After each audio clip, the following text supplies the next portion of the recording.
Et salut à tous. On se retrouve aujourd'hui, vous savez quel jour on est, nous sommes le 31 octobre, ce qui veut dire une vidéo spéciale Tango. Et non, vidéo spéciale trait d'horreur. Attention, petit décor trait d'horreur. Ça fait peur. Je vais vous raconter 3 histoires vraiment flippantes. J'en ai tellement peur que ce soir je vais pas dormir, c'est sûr. Je vous le garantis. Oh, Caillou, tu nous fais vraiment peur là. Première histoire, c'est l'histoire de Anna. Elle avait 13 ans à l'époque. Elle se retrouvait dans un hôtel. Anna, elle avait la chance. Elle avait une chambre seule pour elle. Mais quand même, sa chambre était reliée avec celle de ses frères. Anna, sa petite chipie, elle avait oublié son chewing-gum avant de partir visiter un peu le coin. Elle a oublié sa boîte de chewing-gum. Elle remonte vite dans sa chambre. Et là, quand elle rentre dans sa chambre, elle sent un parfum d'homme. Elle s'est dit que peut-être c'était ses frères, tout ça, et ils avaient laissé la porte ouverte ou autre. Elle s'approche de son lit, et là remarque sur son lit une veste. Une veste qui n'appartient pas à ses frères. Elle reconnaissait pas la veste. Et là, elle avait un mauvais pressentiment. Elle s'approche de son tiroir où elle avait un canif de poche. Et là, elle recule un peu. Elle était très méfiante.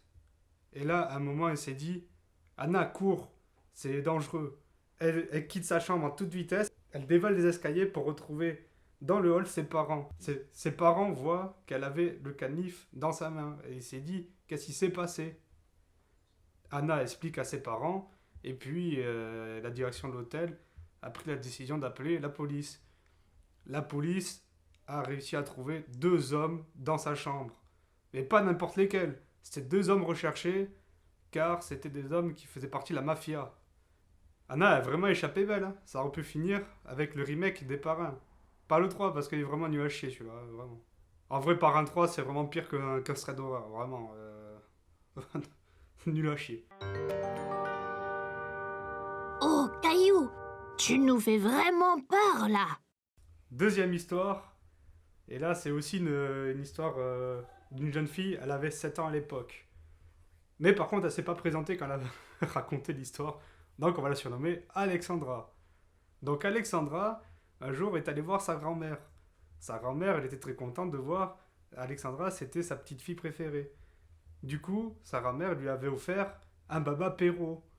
Ah putain, c'est très bien un baba Perrault. Tu t'es dit, tu vas faire des soirées de fou et tout. Mais Alexandra, elle ramène son baba Perrault. Mais elle avait peur parce qu'il y avait un gros visage de Cyril Hanouna sur la boîte du baba Perrault. Elle n'a pas osé dire à sa grand-mère qu'elle avait peur. Parce qu'elle avait peur justement de vexer sa grand-mère.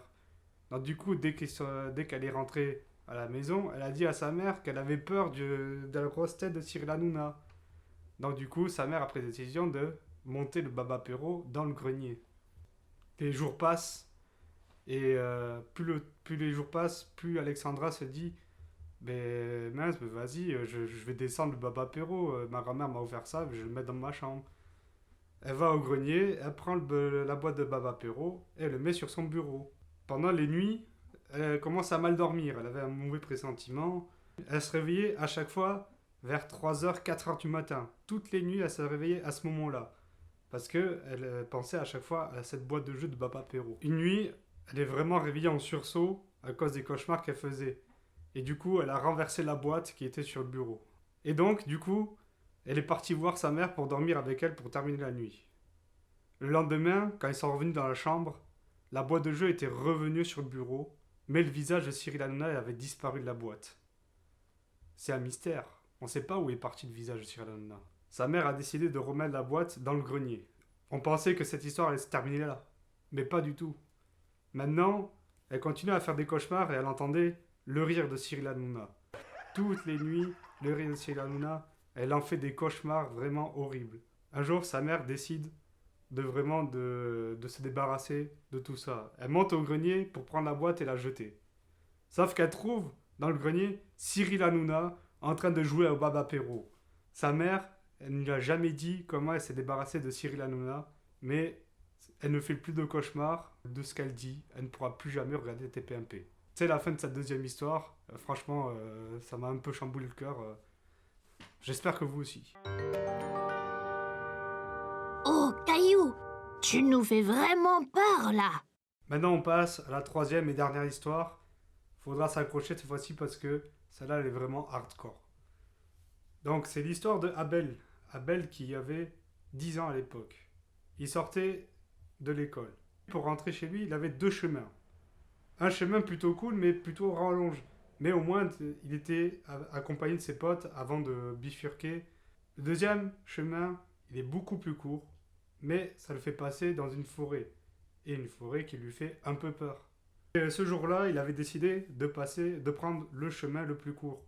Et donc, il rentre dans la forêt. Dans cette forêt, il dit qu'à un moment, il y a une cabane, tellement abandonnée que cette cabane l'intriguait en fait. Donc ce jour-là, il s'est dit, j'ai envie de voir ce qu'il y a à l'intérieur. Donc il se rapproche de la cabane. Il colle son oreille sur la porte de la cabane. Et là, il entend des rires et des cris. Il avait un très mauvais pressentiment. Du coup, il s'est dit qu'il a assez de courage pour ouvrir la porte. Il se rapproche tout doucement de la porte, met sa main sur la poignée. Il en trouve à peine la porte qu'il voit McFly et Carlito et Squeezie en train de tourner une vidéo de Stray d'horreur. Il avait tellement peur qu'il commençait à reculer. Après s'être éloigné de quelques mètres de la porte, il se retourne et il court jusqu'à chez lui. Il a vu tellement eu peur qu'il s'est désabonné de McFly, Carlito et de Squeezie. Voilà, j'espère que vous avez apprécié ces trois histoires. Bon, j'espère que vous allez bien dormir au moins. Parce que c'est vrai que ces trois histoires elles font vraiment très peur. Mais vous inquiétez pas, ça sera mieux l'année prochaine. On va faire des plus horribles. Allez, à la prochaine et passez un joyeux Halloween. Ciao. Bouh, doule.